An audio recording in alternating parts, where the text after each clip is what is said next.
Maya's phone buzzed with another notification. Another 1,000 followers. Another 100 comments thanking her for saving someone's relationship. She set the phone face down on her kitchen counter and stared at the wilted roses in the vase by the window flowers she'd bought herself 3 weeks ago, a small act of self-love she'd recommended to her 2.3 million followers. "Stop waiting for someone else to celebrate you," she'd captioned the photo of those same roses when they were fresh and crimson. The post had gone viral. Women everywhere bought themselves flowers.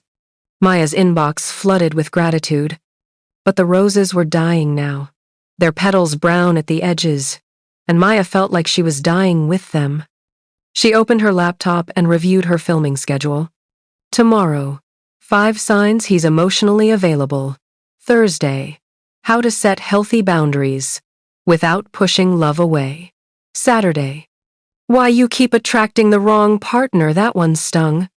She'd rewritten it 4 times, each draft feeling more like a mirror than a script. The truth was a splinter lodged too deep to remove. Maya had become extraordinarily good at diagnosing other people's romantic problems while remaining utterly blind to her own. Or perhaps not blind, that would be easier. No, she saw everything with painful clarity. She simply couldn't fix it. Her last relationship had ended 6 months ago. Derek.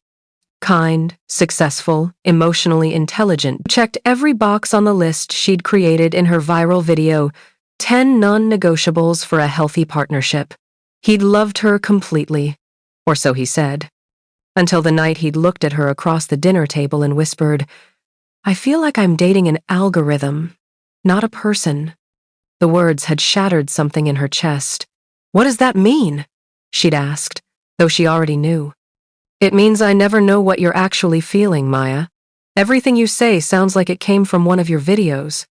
I ask how you're doing. You give me a perfectly articulated emotional update with clear I statements and validated feelings. I make a mistake? You communicate your boundaries with textbook precision, but I don't know. I don't know where the mess is, where the real you is." She'd wanted to scream that this was the real her, that she'd worked for years in therapy to become this articulate, this self-aware, this healthy. But as he walked out, she'd realized he was right. She'd optimized herself into someone theoretically perfect for love, but somehow incapable of actually letting it in. Now, at 34, Maya spent her evenings analyzing why. She'd journal until her hand cramped, writing the same questions in different iterations. Why could she tell a stranger exactly what they needed to hear, but couldn't translate that wisdom into her own life? Why did vulnerability feel like a performance she'd practiced too many times? Why did every date feel like a consultation where she mentally cataloged red flags and green flags until the person across from her dissolved into a list of traits rather than a human being? Last week, she'd gone to dinner with James, a photographer she'd met at a mutual friends gallery opening. He was funny and self-deprecating, with warm eyes that crinkled when he laughed. Halfway through the appetizers, he'd confessed he was nervous, that he'd looked her up and felt intimidated by her success. "Don't be," she'd said, reaching across the table to touch his hand, a gesture she'd taught thousands of people meant connection and reassurance. "I'm just a person." But even as she said it, she'd felt herself floating above the scene, narrating it like one of her videos. Notice how he leans in when you validate his feelings.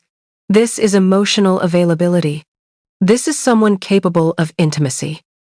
By dessert, she'd already scripted how she'd end things after a few weeks when he inevitably wanted more than she could give. She never called him back. The cruelest part was that Maya genuinely wanted love. She ached for it in a way that felt almost violent, a hunger that gnawed at her during the quiet hours after she'd finished filming, after she'd responded to the last DM from someone whose marriage she'd apparently saved, whose self-esteem she'd rebuilt, whose life she'd changed. She wanted someone to come home to, someone to be messy with, someone who would see past the glossy, professional version of herself she presented to the world and love the frightened, flawed creature underneath. But that creature had learned to hide so well that Maya herself could barely find her anymore. Sometimes, late at night, she'd scroll through old photos on her phone. There she was at 22, laughing with her college boyfriend, her hair a disaster, wearing his oversized sweatshirt. She looked so unself-conscious, so unpolished, so real. That version of Maya had experienced heartbreak, sure, but she'd also experienced unguarded joy. She'd been a mess, but she'd been alive. Now, she was perfect. Professional, successful, alone. Maya closed her laptop and walked to the window, pressing her forehead against the cool glass. The city stretched below her, millions of lights from millions of windows, behind which millions of people were probably struggling with the same questions she asked herself every night. Tomorrow, she'd film another video. She'd put on the right outfit, arrange the lighting, smile at the camera, and tell someone exactly how to fix what she herself had broken. And they'd thank her for it. They always did.